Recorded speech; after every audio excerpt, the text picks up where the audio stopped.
Ada 7 nasihat Ali bin Abu Thalib yang bisa dijadikan pedoman hidup.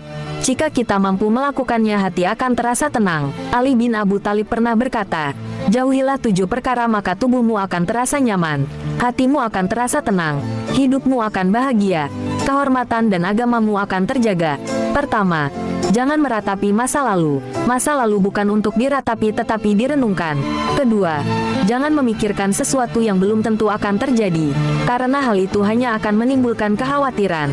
Ketiga, jangan menghina orang lain, jika apa yang engkau hina ada dalam dirimu. Keempat, jangan meminta balasan dari pekerjaan yang belum pernah dilakukan, karena hal itu sama saja akan menjatuhkan kehormatan dan harga diri kita. 5. Jangan melihat sesuatu yang belum dimiliki dengan penuh ketamakan, melihat sesuatu yang membuat kita termotivasi untuk mendapatkannya. Keenam, jangan marah kepada orang yang terlihat tenang.